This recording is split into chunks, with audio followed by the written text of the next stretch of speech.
All right, ladies and gentlemen, Travis Walton.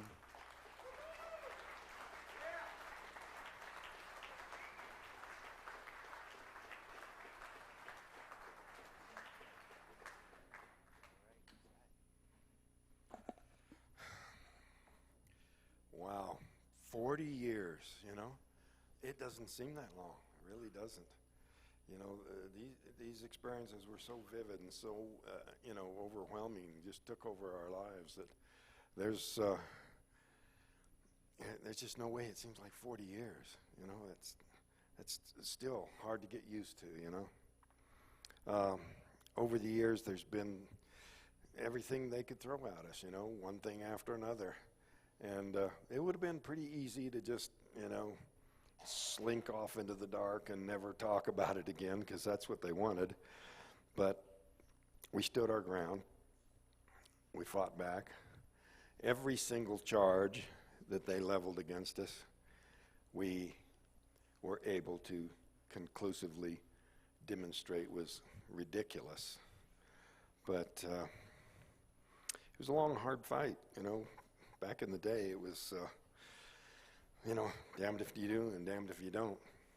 For weeks, I hid out from the media, and they said, oh, he's not going to talk to us on that. What's he hiding? And as soon as I start talking about it, oh, he's a publicity seeker.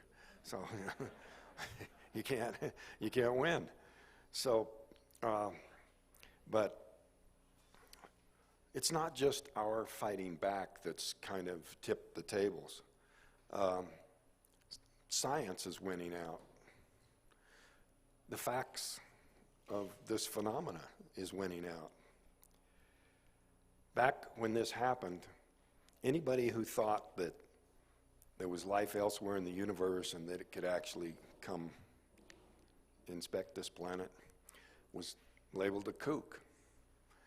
And the skeptics and the debunkers had all this ammunition. But, you know, if the definition of a kook is someone who believes something at odds with what most people with common sense believe or accept, if they believe something that's at odds with the accepted things of science, that's a kook. Well, that's what makes the debunkers and the skeptics today the kooks. They're the kooks, because they're believing something that is at odds with what most people believe. The surveys now show that the majority of people accept the reality of life on other worlds. The scientists, you know, NASA just this last year said it's a virtual certainty that just about every star has about a dozen planets. And we have, you know, Kepler and Hubble telescopes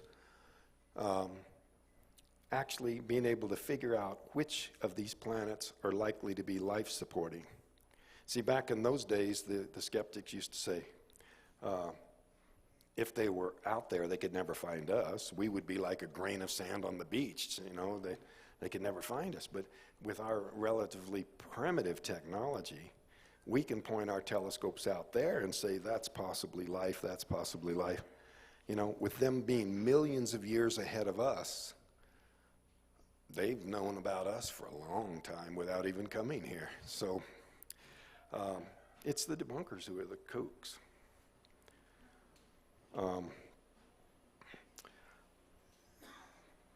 We've reached the tipping point as far as what makes sense to accept. November 5th, 1975, 7 of us, unsuspecting lumberjacks, as they called us, headed out to the woods for a regular day's work. We had been putting in some long days trying to finish up the contract before winter weather, and so this day was like one of those. We'd work till after dark and loaded up our chainsaws in the truck, and we're headed out of there. We hadn't gone too far when we noticed this glow coming through the trees. Now, it wasn't real alarming at first. It wasn't like, oh, what in the heck is that? You know, it was just an idle curiosity. You just look over there and see a light. Normally, you know, in woods that remote, you see a light. It's not too likely, but you figure it's probably somebody, headlights maybe, but that wasn't adding up. Nothing that we would explain it with is really, you know, explaining what we were seeing. Was it the sun setting? No, sun had set earlier. Was it the moon? No, the moon was in the other direction.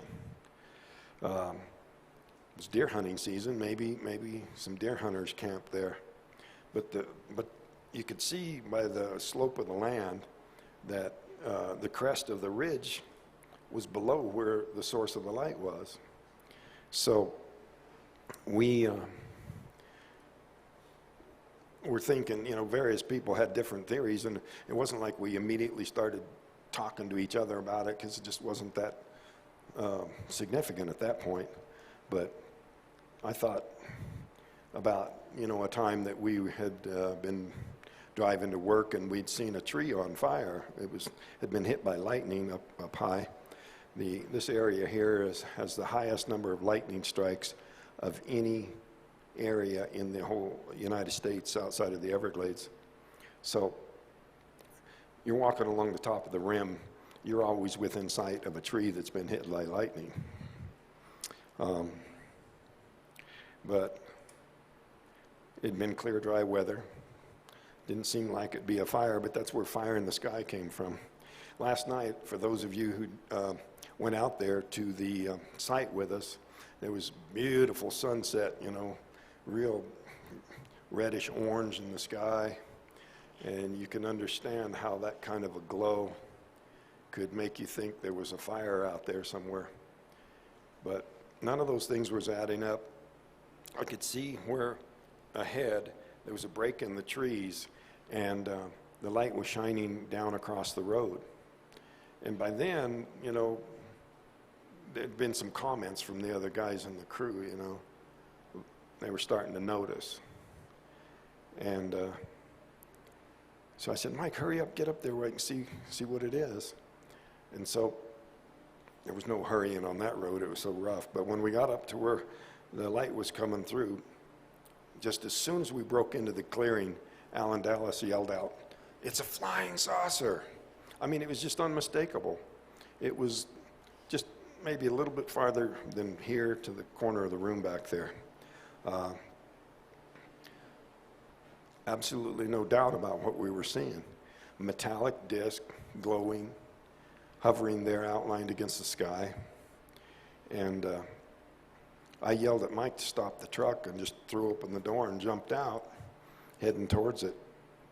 And a lot of people wonder about that, as you know, in the video. Geraldo says, "What were you thinking about?" And to this day, I wonder what I was thinking about. But Alan and Steve were of the opinion that I was under some kind of a mind control. I was in some kind of a trance, but it didn't feel that way to me. Felt like my own idea. You know, they argue, well, if they can control your mind, they can make you think it's your idea. But I really do think it was just kind of a spontaneous urge to see it up close, and, you know, a little bit of young male bravado. When the crew became alarmed about what I was doing, I was determined not to show that I was as scared as they were. But I did start to slow down the closer I got, and I became more and more aware of the sound it was making. You could only hear the really high and more powerful points of it from the truck, but the closer I got, it's a very complex sound, off the range of human hearing on both the high and the low end. And I started to go, you know, feel the fear, you know, that, you know, they were swearing at me and telling me to get back in the truck, and it would have been the wisest thing to do. But I slowed down, and I got up to where I was looking up at about a 45, and it was awesome. You know, all of the crew, you know, independently described it as just looking beautiful, just in spite of the fact that it was frightening, it was just awe-inspiring, the power of it. Because, you know, like that sound I was saying, the parts of the low rumble were something that you would hear, feel in your body more than just hear. But I was looking up at it, and the urgency of them calling me to get back in the truck and get out of there was coming through to me. And then it suddenly started to move and got louder. And so I just instinctively reacted. I jumped for cover. There was a pile of logging debris in the middle of the clearing. And so in order to get behind this log that was sticking up there, I had to jump down into a crouch, and that brought me forward that much closer to the craft. They were saying, let's go, let's go. And so when I stood up to run back to the truck, that closed the distance between my upper body and that craft. And that's when that blast of energy hit me.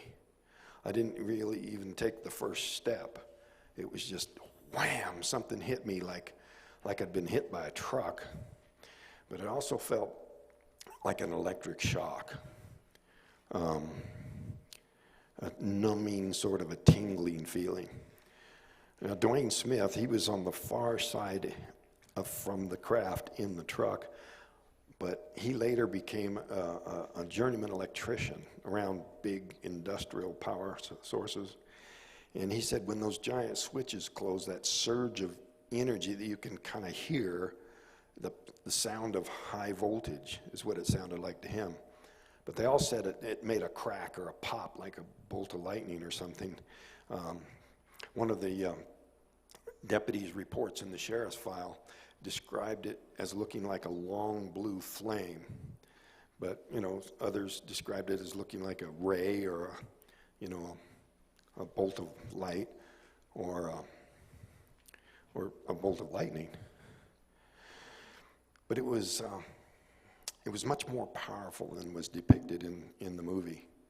In the movie, I don't understand why, when Hollywood loves a light show, they like to, make use of that kind of, because that's what a movie is, a light show, really. So it's understandable that they would, tend to embellish that, but they didn't. They played it down.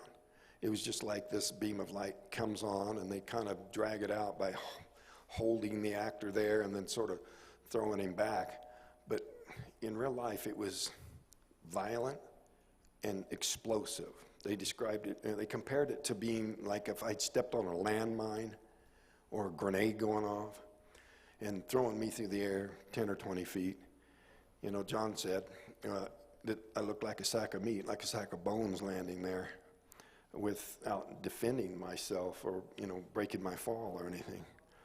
And so the minute they saw that, they knew it was fatal. They were all just certain that it had killed me. They said that they immediately said it killed him and got him, let's go, And so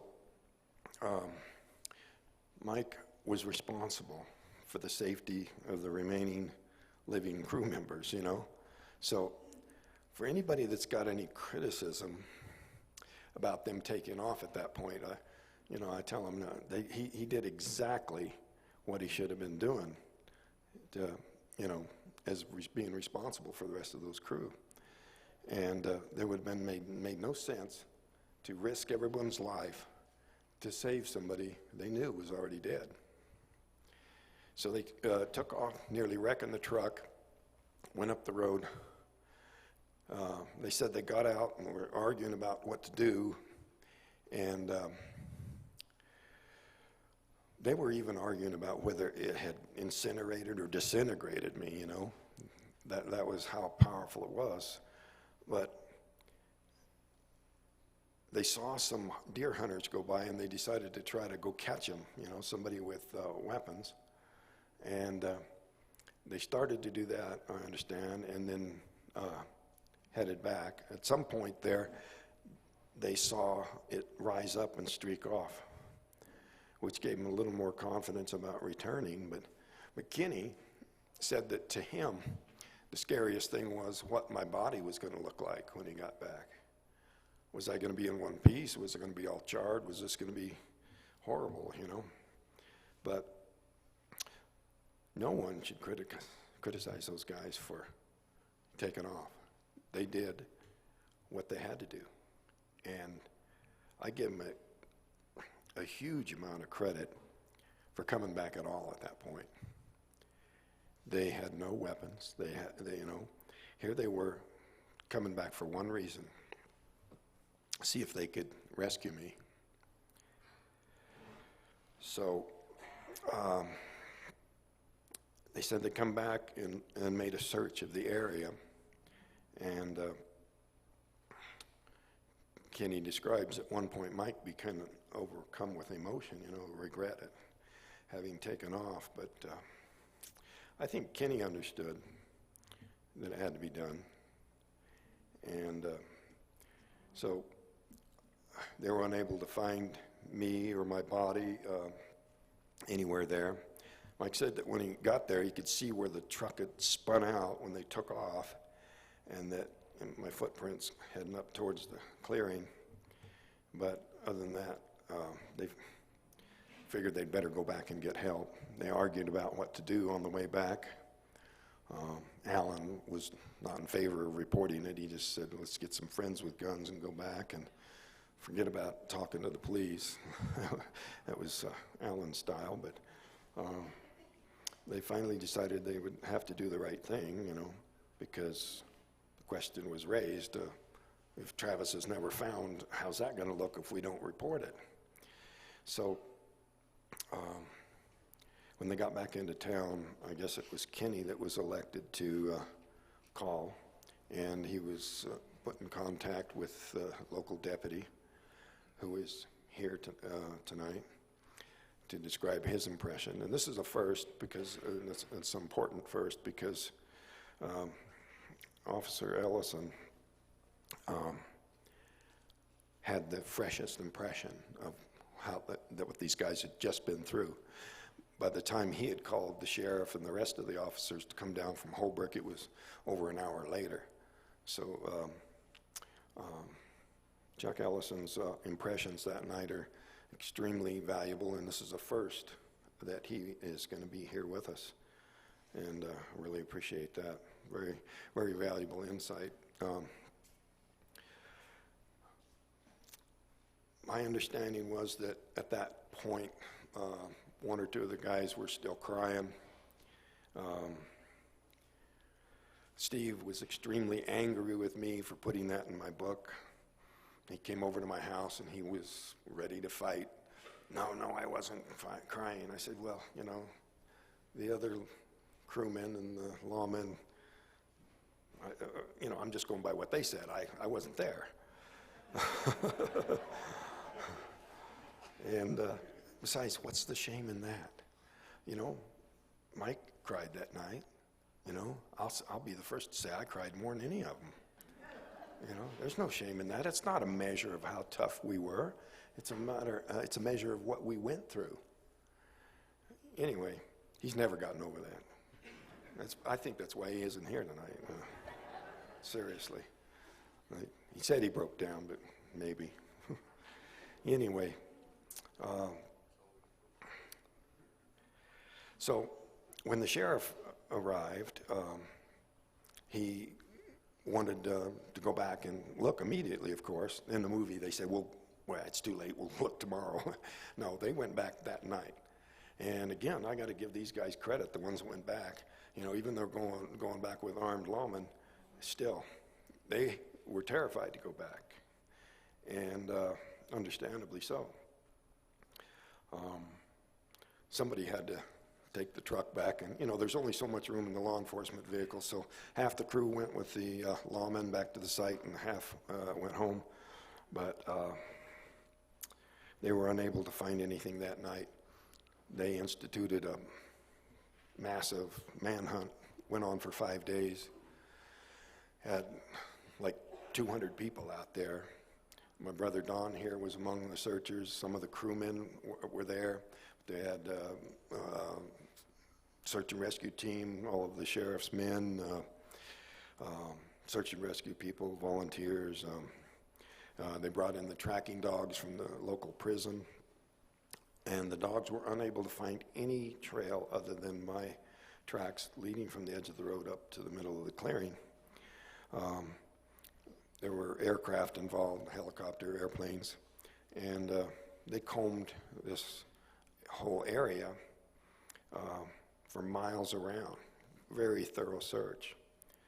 But meanwhile, the suspicion that the men had somehow murdered me and hidden the body, and this was the craziest cover-up story anybody ever made up. That suspicion grew and grew, and the men objected strenuously to that and volunteered to take any kind of test, sodium pentothal, lie detector, whatever. And so the sheriff heard about that and said, we're going to do exactly that. And they brought in the best lie detector man in the state. He was had been an interrogation specialist, an officer with the Department of Public Safety for a number of years before training as a polygraph examiner. And so he was the best lie detector man in the state. Brought him in to test the guys, fully expecting that they had murdered me and hidden the body up there on the mountain somewhere.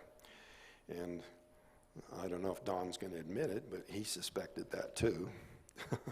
We had been doing piling that day, and some of the thinning tree cutting that we do, we cut whatever we cut down, we cut up into small pieces and pile it up in the clearing so that it can be burned in the wet season and get rid of the fuel in strips through the forest to make it easier to fight fire.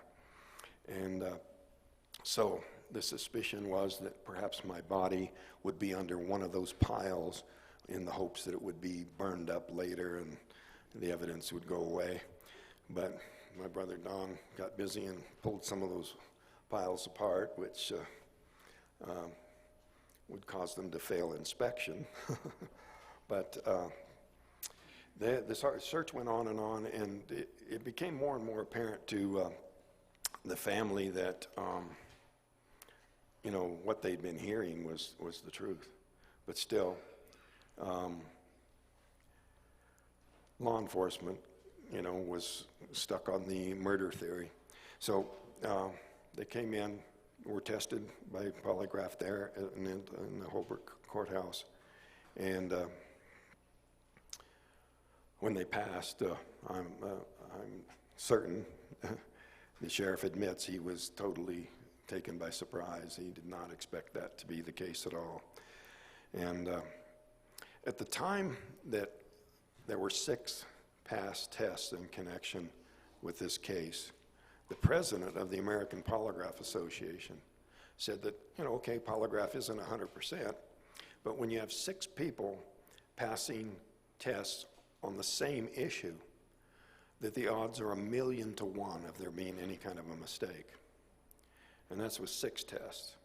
As of now, there's been 16 past tests in connection with this incident. I've passed 5 separate tests with 3 separate examiners, all of whom had years of law enforcement experience, which is the gold standard for polygraph. My last 2 tests, I went to a state where the results are accepted in a court of law. And so therefore the state regulates it, and it's much more rigorous. The examiner that I found did work for Albuquerque Police Department, the New Mexico State Prisons, and the U.S. Marshals. I took 2 tests from him. This was the state-of-the-art equipment. All the other tests had been 4-trace machines. This was a 5-trace machine with the addition of video monitoring of your entire body. Everything that could possibly be done to detect countermeasures.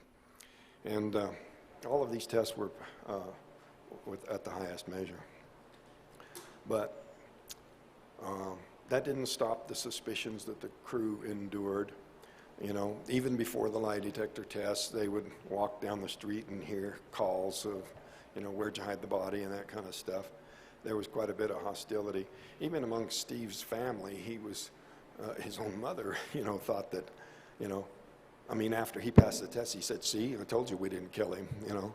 So that was something that just kind of wore on. There was some suspicion even then, because not just because, you know, this is a bad bunch of guys, but because they don't want to believe this. I mean, you know, anything, just give us any excuse not to believe it.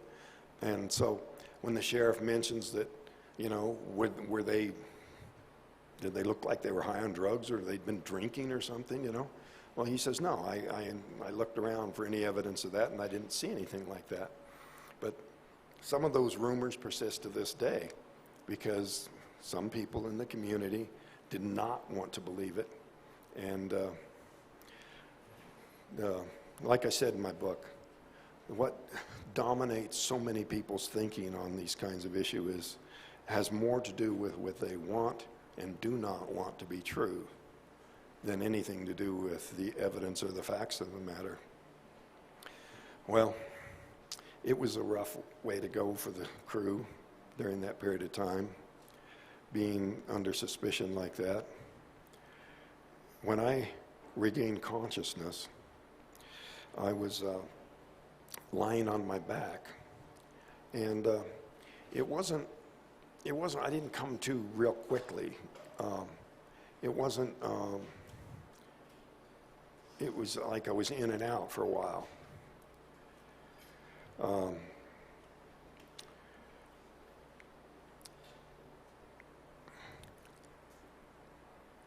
It was a great deal of pain, and the feeling that something was very seriously wrong with me. At first I didn't remember the UFO. And then I did, but I thought in running back to the truck maybe I'd gotten hurt and that the crew had taken me to the hospital. How many people would like to have that heater turned off until we're done here? Is anybody so cold they need to have that noise? It sounds louder to me maybe than it does to you. But so I was lying there on my back thinking that maybe I'd been taken to a hospital. And these were doctors around me. And the light above me was going in and out of focus, and I was actually having some double vision. But when I could finally focus my eyes and I looked, I could see that these vague forms were not doctors, you know, with a surgical mask and cap on, you know, white cloth. It was these creatures that were standing there.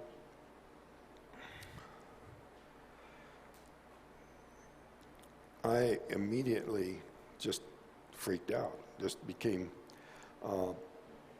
totally hysterical. And a lot of people don't understand the level of fear that I was experiencing. Some people act as if, you know, I wouldn't act that way. I would stay calm, ask good questions, slip a souvenir in my pocket. You know, hey, one day I'm going to need to prove this, you know, I'll grab something. But you have to understand the circumstances, you know. There's all kinds of things. Just seeing these creatures, you know, is not the only factor there. The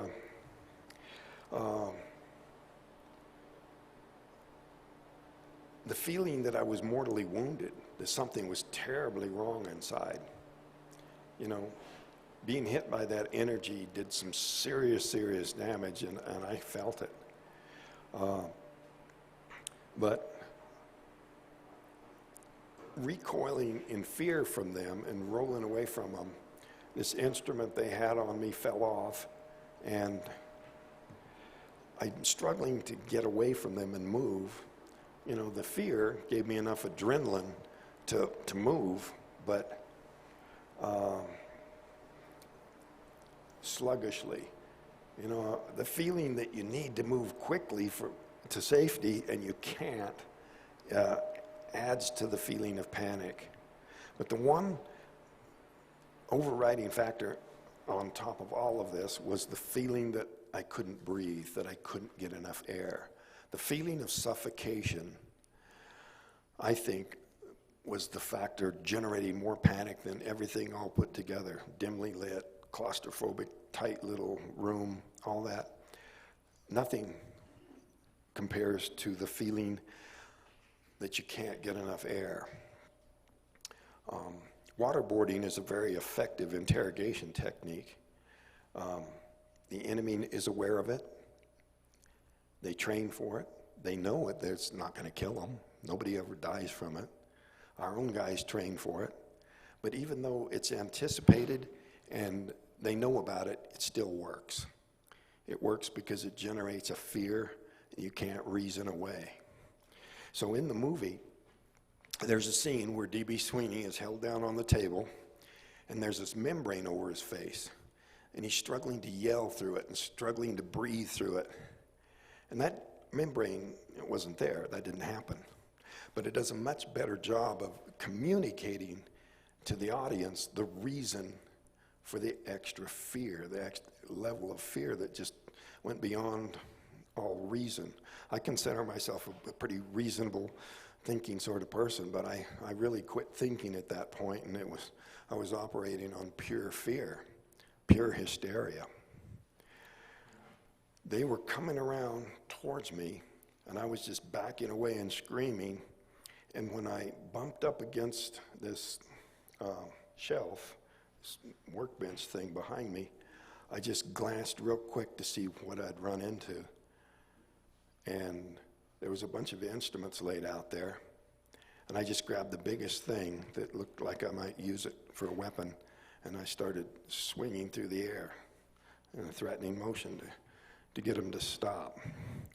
They came around the end of the table towards me and stopped out of range of being struck. But the three of them stood there and stared at me in a way that was excruciating. And, you know, for a long time I didn't really understand that. But James Fox and Tracy Torme are here, and they're working on a movie called 701. And that refers to the 701 unexplained cases from Project Blue Book. But the day I was filming, some of the school kids from that Zimbabwe incident were there.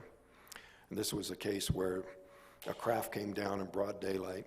60 kids are on the playground, and these beings come out and communicate it to them through this stare. Well, recently, I had a medical doctor come up to me at a conference and say, you know, the eyes are actually an extension of the brain through the skull. It's the only true opening in the skull. So it is logical that if they do have the ability to generate some kind of mind control, that it would come through the eyes. And so when they came around there and they were staring at me like that, I found it extremely uncomfortable. It was excruciating. And I wondered if these kids from Zimbabwe, they weren't African natives, you know.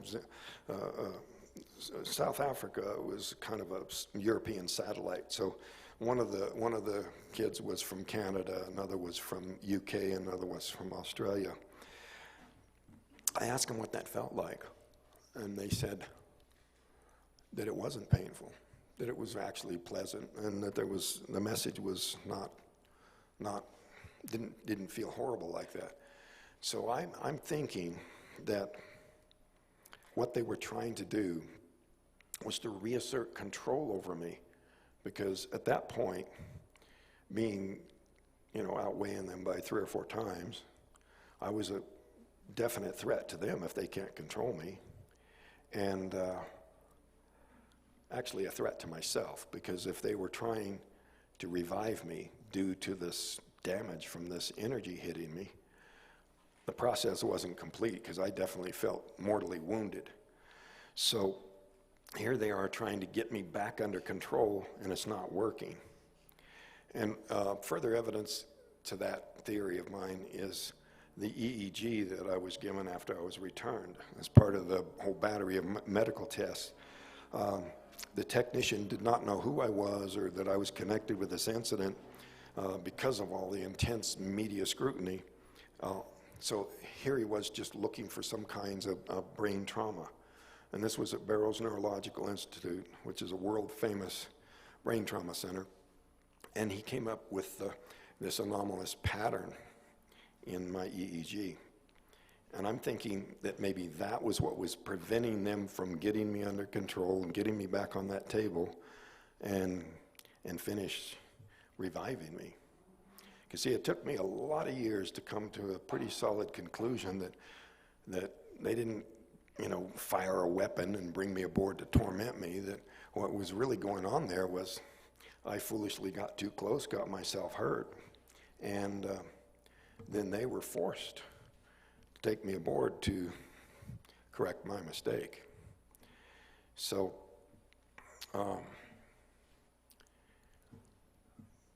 seeing that they were unable to control me, they suddenly, abruptly turned and left the room. I was just trembling, shaking, feeling so weak, hard to stand up. But they had gone out into this little passageway and gone to the right. And so I, fearing that they would come back, went to the door, looked both ways, and went in the other direction. Well, this passageway was so tightly curving that I couldn't see very far behind me to see if they were chasing me. And I couldn't see very far ahead to see if I was running into something worse. So I was just really torn while I was hurrying down this passageway.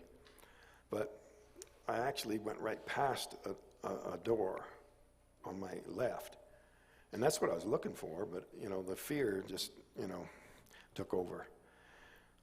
I just subconsciously thought if I could open a door, a hatch or something, that I could just drop 15 feet to the ground and then be back in the woods, which was probably not the case at that point, but that's what I was thinking at that time, just open a door. So when I came to another door leading to my right, see, I pieced together the lay of the craft later, and any doors leading out of this central round room would not have led to the outside of the craft, but I didn't know that at that time. I was just wandering through this maze of whatever passages, And so I was attempting to open the doors that led out of this room, and nothing was working. The only controls were on this chair in the middle of the room, which I think was some kind of a map room or a planetarium or maybe even an actual cockpit or something where they could see, literally see, to navigate around them. It looked like stars, points of light. Now whether it was a projection of a map or whether it was a view of where it actually was, I don't know. But it was very disorienting to move controls that moved those stars around me. And but nothing opened a door.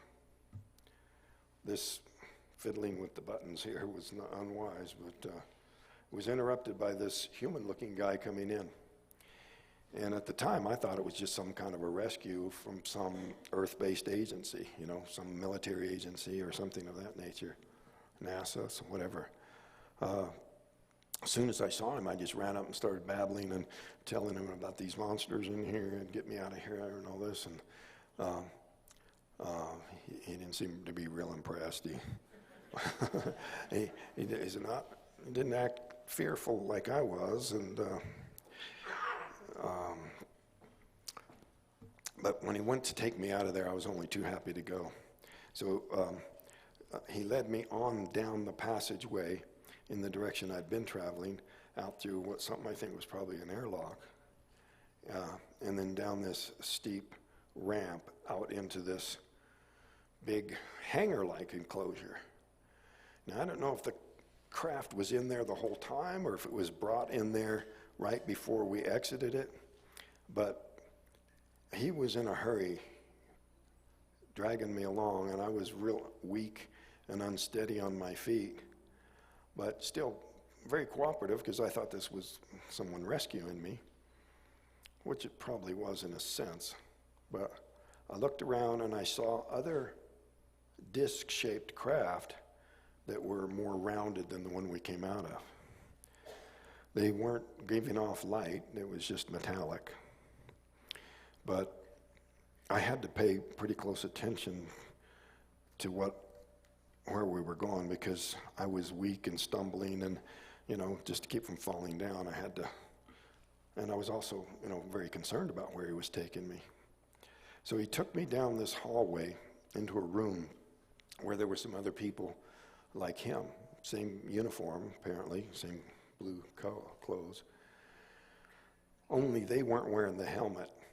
And the fact that he wouldn't answer me, wasn't all that alarming at first, because with that helmet on, maybe he couldn't hear clearly, maybe he couldn't speak with it on.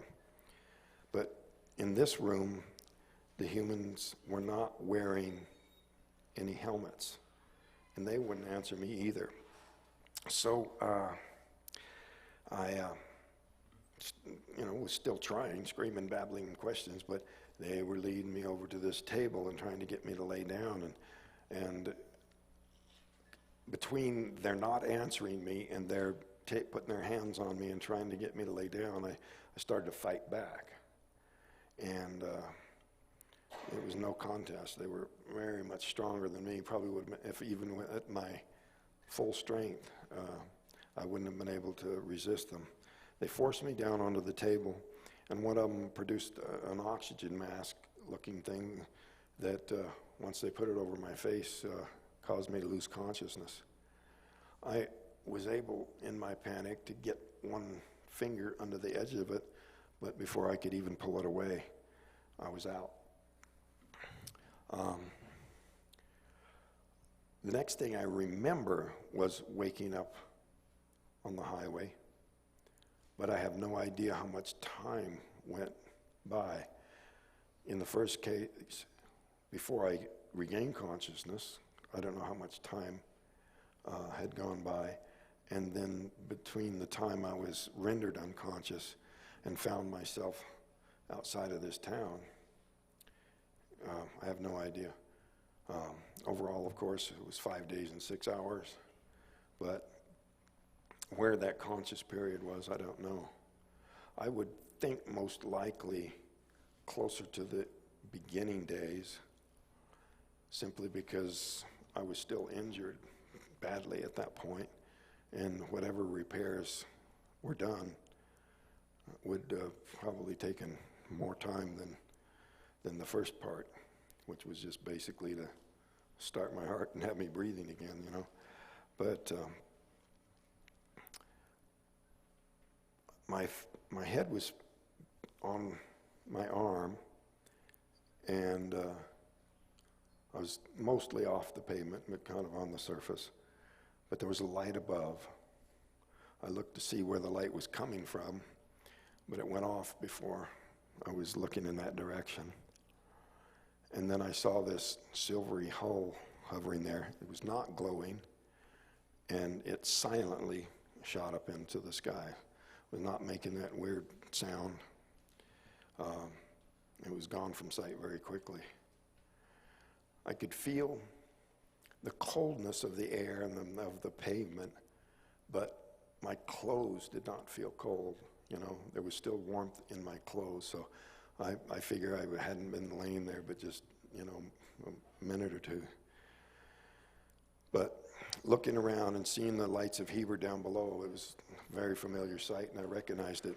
And I ran down into the town, and there was a light on in that building just this side of the first bridge, and I pounded on the door there, and no one came. But, you know, I'm thinking, in the light of the stories of what had been going on, there could have been someone in there, and hearing somebody screaming and yelling and pounding on the door, they might not have been real eager to go to the door. But for whatever reason, nobody came, and I was afraid to go down into the, you know, side streets. So I just kept on going down across the second bridge. You could see the light of the, on down farther, and I found the phone booths. I went into the first one, the nearest one, and it was out of order. I had this horrible sinking feeling because, you know, I just ran, and I didn't feel like running. I felt weak and very depleted at that point. You know, I could barely stand. But I went into the next phone booth, and it worked. And people are always asking, well, how did you make the call? Well, if you lived around here back in those days, you'd know that you could just pick up the phone and hit dial O, and there was the operator. And so I made a collect call to my family. And because of all the report and awareness in the community, the operator did something illegal and listened in on the call and reported it. And I'm glad she did, because the skeptics had all kinds of theories about that it was someplace else. So it turns out, I was told today, that it was Chuck Ellison that was sent over there to check the phone booth. And but by that time, my brother had already come and got me. I don't know how much time went by. I had collapsed right after making the call, slumped into the bottom of the phone booth, and my brother picked me up out of there and put me in the truck. And in the course of going back to Snowflake, it became clear to him that I thought this was still Wednesday night, the same night that it happened. He said, "Travis, feel your face." And I felt a 5-day growth of beard. And then I looked at my watch, and the date had changed. And for some reason, you know, that was just all I could take. And I've been trying to tell him what had happened, and I just kept breaking down. I couldn't get it all out. And that was really the way it was for days after that.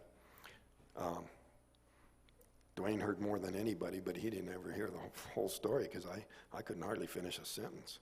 I was hanging by a thread, and sheriff didn't really understand that. He thought the most important thing in my life should be what was important to him right then, is to get an interview. But no one had heard the whole story until I underwent hypnosis. Dr. James Harder, University of California, Berkeley, was a skilled hypnotist, and he had the ability to separate in my mind the emotions that I was feeling from the experience. So that helped a lot, and for the first time I was able to tell everything that I recalled at that point. And it was a madhouse after that. You know, you can hear stories from the other crew members, what they endured, and, you know, my brother and everybody that was there. You know, there was film crews from foreign countries and reporters stomping through the flower beds and taking pictures through the windows, and you know, really being very, very aggressive and intrusive. And my brother said, there ain't no way I'm going to let that mob get a hold of this guy in the shape he's in. So without even telling the sheriff that I'd been recovered, he took me away.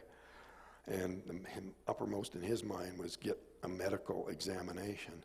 And it wasn't going to happen around here. So we went to some people that said they had this ability to do this, that he had met during the search, and turned out it was not a genuine medical doctor at all.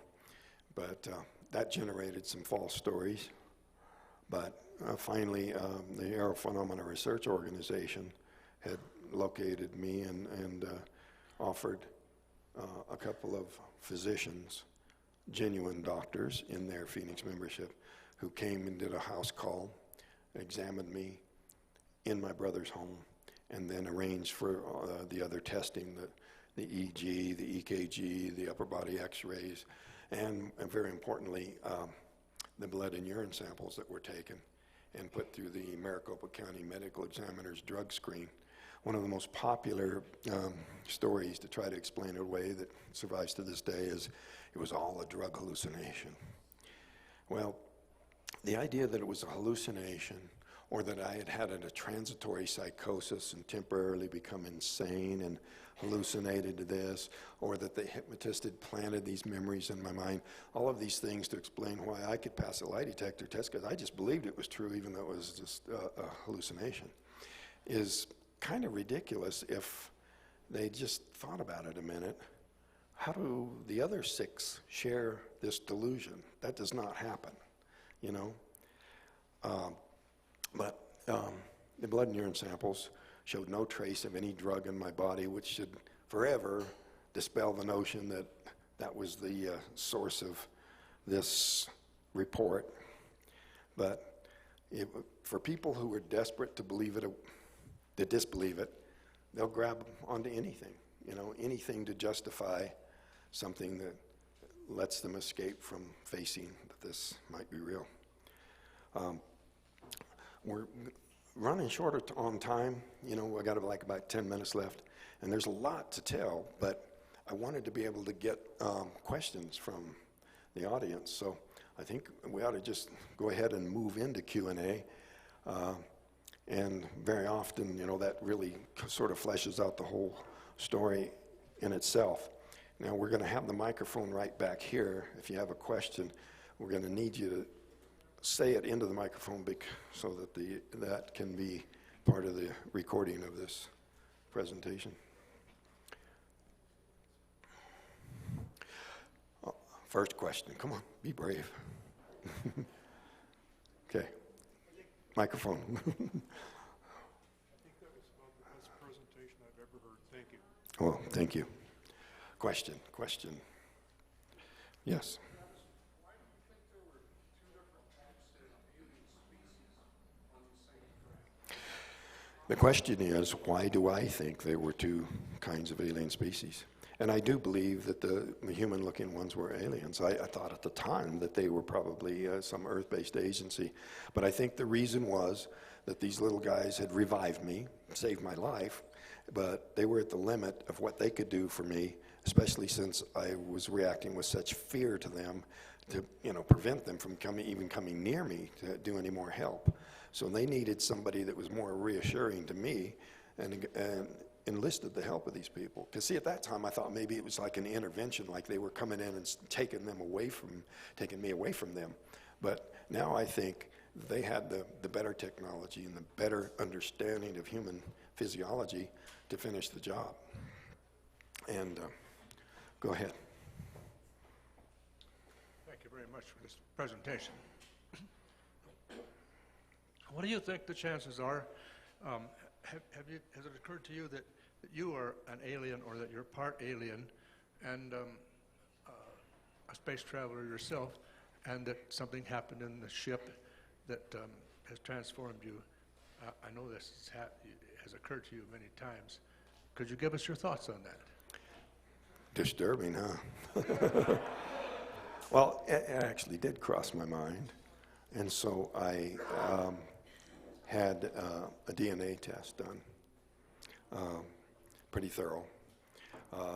Maternal mitochondrial DNA and paternal, the Y chromosome. I'm me. The new and improved Travis. Travis, in all these years, have you thought about, or have you attempted to find out more about the journey of the 5 days that you were missing? Yeah, I've wondered about that and been, curiosity, for myself. I certainly didn't want to have anything. People say, well, what if you were to suddenly remember it all? I said, well, in that case, maybe I wouldn't tell anybody. But, if there was some way to know or to have a lot of questions answered, that would definitely be something I'd be interested in, but with a great deal of caution. Because see, what happened was when Dr. Harder did this hypnosis, he was trying to break through the block on the other memories. And, he became convinced that there were other memories, but there was a suggestion in there that I would die if he penetrated it. And it was only a few years ago that I thought that what it might be. If he was to regress me hypnotically back in time through a point during which I was in cardiac arrest, that what if that caused cardiac arrest? Then you're not going to be able to bring me out with hypnosis. So that might have been the reason for the threat, rather than the aliens trying to convince me that I would die if I remembered.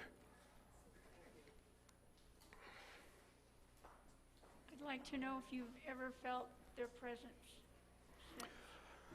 Well, certainly, and going up there on the mountain certainly brings that home to me. I'm always being exposed to the suggestion that they continue to monitor people that they've been in contact with, but I really favored for a long time the idea that this was just a random event that happened because I got too close, did something very unexpected. It's kind of like lightning striking. I was talking about those trees up here on the mountain. You see one that's been struck by lightning, you don't have this terrible fear to walk up to that tree and touch it like it's going to, be hit by lightning again. So it was kind of a way of reassuring myself. Travis, speaking of the physical effects, if any, post-event, were your EKG, your EEG, did they show any Other than that EEG showing that anomalous pattern, and we're doing follow-up research on that, going to take and have the original charts reanalyzed by a modern neuroscientist, compare those patterns to someone who's been hit by lightning or been electrocuted, repeat an EEG to see if that pattern is still there, and again have this analyzed in terms of what it means. We've got 40 years of progress in neuroscience, so that's an ongoing research. The remarkable growth of the trees, which I haven't mentioned in this talk, but you're probably aware of, that's a lot of ongoing follow-up research to be done.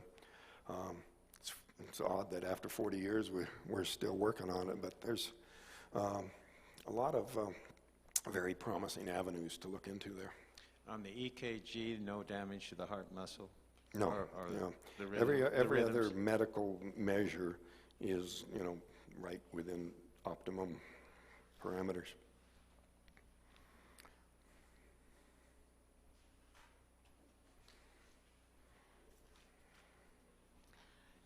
Travis, in July, I saw you at the Roswell event this past summer, and you talked about how your health has been really well and you hadn't gotten sick in all of these years, or when you worked at your employment that you hadn't called in a day sick ever. And I was wondering, during these past 40 years, do you do things, health conscious, exercise, Yeah, right? actually, I do try to live healthy, and I do exercise, go to the track and that sort of thing. So, it could just be due to good healthy practices and good genetics, but, it's a little strange to I just don't get sick, and Do you have regular Lucky. wellness checkups, like most people do on a regular basis? And do they tell you you're really healthy, or? Yeah, well, when I was at the paper mill, they would like you to do these periodic checkups and stuff. But, yeah,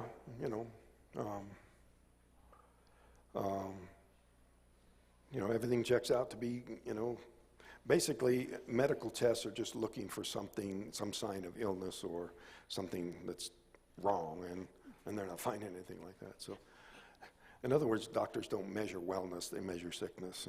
All right, thank you. So weird. One last question. I'm sure you've been asked this before, but if you had it to do over again, Would you get out of the truck? I would not get out of the truck. No, that's what I say anyway. But you never know how you're going to react in a situation like that, you know. Knowing what I know now, or if I could have looked into the future and knew what was coming in my life, you know, I think I would have opted for the old life, you know. I know you got to look for the good in what happened, and you know, I talk about the burden of having all this criticism and being suspected of being crazy. I mean, people still carry stories like that, but the best thing I can do is live my life as good as I can, you know, put my best foot forward and be as good a person as I can be. And people that carry those kind of stories don't know what they're talking about. So, you know, what I ask in my book was, before you make up your mind about anything, get the facts first. Thank you very much. Thank you. So we're going to call it done here. I'll be here all weekend. If you think of additional questions, I'll be in there at my table. But we got a lot of more interesting speakers here. Some of them I haven't heard, and that I'm really interested in anticipating and hearing. So I'm going to give the mic back to Alejandro here, and